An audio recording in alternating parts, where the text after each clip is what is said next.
Welcome to DPMQ eight 39। ठीक है, question one क्या बोल रहा है?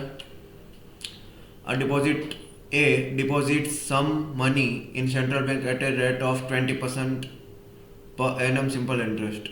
ठीक है, he withdraws the money after year it in deposit in eastern bank at a rate of R% compound interest with annual compounding for couple of years and gets कितना 28,800 as a total interest from Eastern Bank, है ना?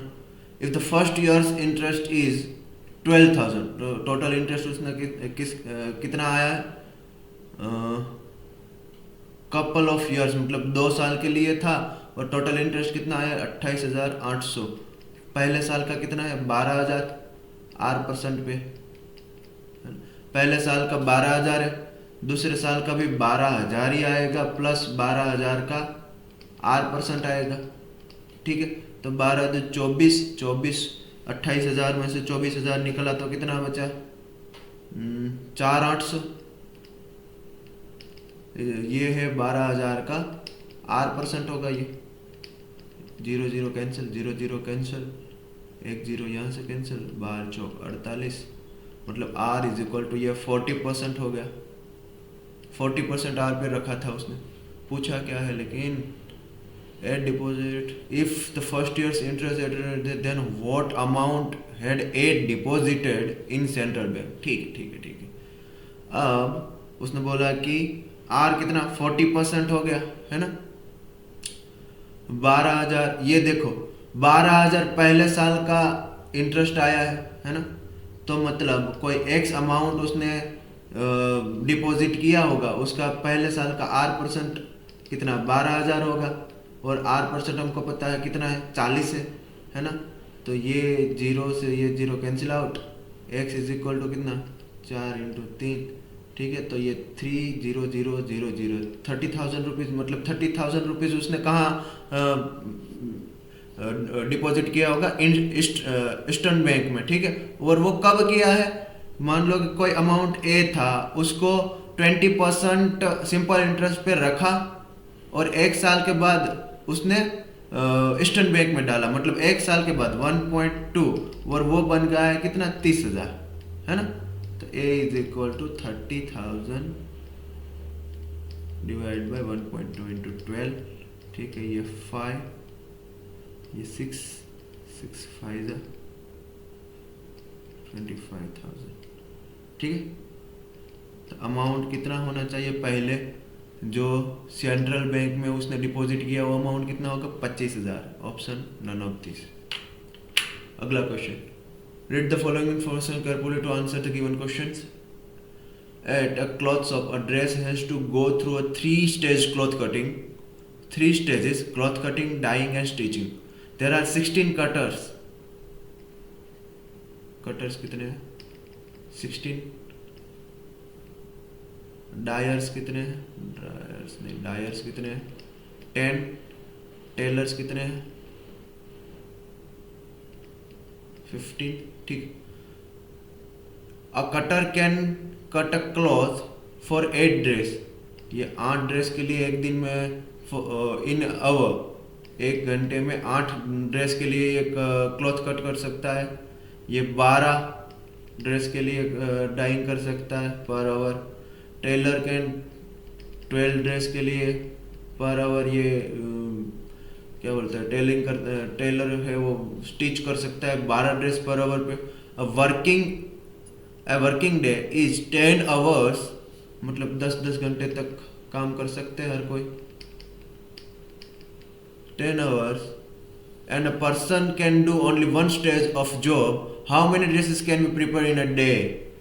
एक दिन में कितना होगा, है ना? 14, ये कितना है? 16 × 8 128 और ये 0, इतना ड्रेस एक दिन में बनेगा। ये कितना? 1200, ये कितना? 12 × 15 180, 180 × 10 1800। अब बोला है कि how many dress can be prepare. Can be कितना? सबसे कम है 1200, तो अब 1200 ये डायर्स 1200 ये दिन में कर सकता है, तो उससे ज़्यादा पूरा ड्रेस तो बनेगा ही नहीं कहीं पे, है ना। मान लो कि 1200 एक ड्रेस बनाया, ये कटर ने तो 1280 काट दिया, टेलर ने स्टिच कर दिया 1800, डायर ने, अब डायर के पास आया तो डायर तो ठीक 1200 ही कर पाएगा ना एक दिन में, तो टोटल कितना 1200। You are walking and notice that every 10 minute there is a taxi coming in opposite direction, है ना। हर 10 मिनट में टैक्सी आ रही है अपोजिट डायरेक्शन से, ठीक है। Every 15 minute there is a taxi overtaking you from the behind, ठीक। तो मान लो कि वो हर एक टैक्सी के बीच का डिस्टेंस, मतलब टाइम का जो हर एक टैक्सी के बीच में जो टाइम इंटरवल है, मतलब टी टाइम के बाद हर एक टैक्सी अपने स्टार्टिंग पॉइंट से स्टार्ट होती है और एंडिंग पॉइंट पर जाती है, वही टी टाइम से इंटरवल सेम होगा, है ना। और बोल रहा है कि यू आर वॉकिंग, मतलब हमारी स्पीड मान लो वॉकिंग की स्पीड W है, टैक्सी की स्पीड T है ना। तो अगर टैक्सी अपोजिट डायरेक्शन से आ रही है तो रिलेटिव स्पीड T+W होगी। अगर टैक्सी पीछे से आ रही है, मतलब ओवरटेक कर रही है हमको बिहाइंड से, तो T-W रिलेटिव स्पीड होगी, है ना। और बोल रहा है कि यहाँ 10 मिनट लग रहा है, यहाँ 15 मिनट लग रहा है, और दोनों के बीच का डिस्टेंस अगर सेम हो, है ना, तो ये क्या फॉर्मूला बनेगा 10 डिवाइड बाई 60, पहले तो मिनट में है, अब में कन्वर्ट करोगे, ये 4 ये 6, तो ये 4t plus 4w is equal to 6t minus 6w, ठीक है। ये 6w राइट हैंड साइड से लेफ्ट हैंड साइड आया, तो 4w plus 6w 10w is equal to 6t minus 4t 2t, तो t बाई w रेशियो हमको क्या मिला, t बाई w 5/1 का रेशियो मिला, है ना। अब हमको क्या पता है, उसने क्या पूछा है, what is the time gap between one taxi passing a stop, taxi stop, मतलब टैक्सी स्टॉप तो स्टैग्नेंट मोड पे होगा, है ना। स्टैग्नेंट मोड पे है तो उसका स्पीड क्या होगा टैक्सी स्टॉप का 0, क्योंकि हम चल रहे हैं तो हमारा स्पीड कुछ है W, लेकिन टैक्सी स्टॉप है उसका स्पीड तो कुछ नहीं होगा, है ना। तो उसके हिसाब से हमको फाइंड आउट करना है। अगर हम चलते होते तो हमारा T का स्पीड मान लो कि 5 ले लिया, W का स्पीड मान लो कि 1 लिया, और S का स्पीड कितना 0 होगा स्टॉप का, है ना। हम चलते होते तो डिस्टेंस कितना काटता होगा, जो टाइम जो ट्रैवल है टाइम, उसमें वो डिस्टेंस काटते हैं, जो हमने लिया है वो, है ना, कि 5 + 1, यही इक्वेशन में अगर हमने पुट किया 5 + 1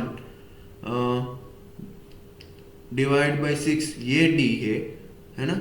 और अगर हमको चाहिए कि टी टाइम में, मतलब हर एक टी टाइम में वो वही सेम डिस्टेंस काट के आ रही है, तो टी टाइम में टैक्सी का स्पीड कितना है 5, वो भी डी काटेगी, ये दोनों को इक्वेट किया तो क्या मिला हमको,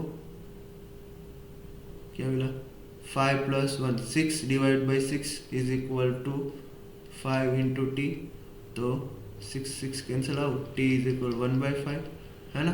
अब ये मिनट, ये आवर में मिनट में कन्वर्ट करना है तो कितना होगा 12 मिनट, ऑप्शन सी।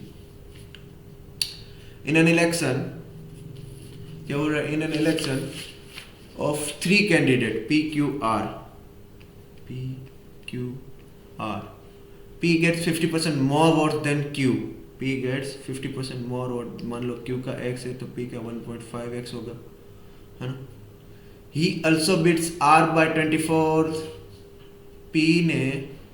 P का मान लो 1.5 है तो इसका कितना होगा, ये दोनों का डिफरेंस, मतलब P माइनस R का डिफरेंस दे दिया 24,000, है ना। R beats Q by 5 percentage point, R beat Q मतलब 5 percentage point, मतलब 5% इसका ज़्यादा होगा, मतलब ये 1 है तो 1.05% ये R का होगा, ठीक है। अब क्या पूछा है, find the number of votes polled, है ना। ऐसा मानना है कि सब ने वोटिंग दिया है, पोल वोटिंग कितना है वो देखना है, ठीक है। तो ये सब का क्या होगा सम 1.5x ये इक्वेशन में अगर हम पुट करें 1.5x minus 1.05x is equal to 24,000, ठीक है। तो ये कितना आया 0.45x इज इक्वल टू 24,000। तो x की वैल्यू क्या आएगी 5 3 3 3 3, ऐसे चलता रहेगा। मतलब कितना पॉइंट आएगा, इतना आएगा, है ना, 53,333। अब टोटल वॉट्स कितना होगा ये हमको पता है 1.5x plus x plus 1.05x, मतलब टोटल वॉट कितना है 3.55x, है ना। तो 3.55x की वैल्यू 5333 3.33 है, ये रखा। तो ये कितना आएगा, टोटल कितना आ रहा है 18880.33, ये हमारा टोटल वोटिंग होगा, ठीक है। अगला question, divide 14,311 between Muskan and Shivam such that Muskan's share at the end of 7 years is equal to Shivam's share at the end of 9 years at 4% annum compounded interest. Find the Muskan's share. मान लो कि मुस्कान का share M है, शिवम का S है, दोनों को मिला के कितना 14,311 रुपीज़ हो रहा है, ठीक है। अब बोल रहा है कि मुस्कान का 7 साल का 4% कंपाउंड इंटरेस्ट, 4% पर एनम पे कंपाउंड इंटरेस्ट है वो, मतलब ये कितना होगा M 1.04 पर 7 ईयर्स, और शिवम का 9 साल के लिए, तो उसका क्या S 1.04 9 ईयर्स, ये दोनों सेम होना चाहिए, ठीक है। तो ये 7 से ये कितना 1.04 का स्क्वायर, है ना। तो यहाँ क्या मिला हमको M is equal to S 1.04 का स्क्वायर कितना होता है 1.0816, ठीक है।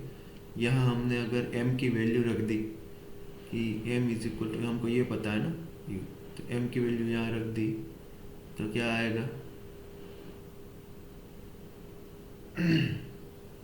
M की रख दो, S की रख दो, किसकी वैल्यू रख सकते हैं ना, S की रख दो, सीधा मुस्कान का ही देखना है तो S की रख दो।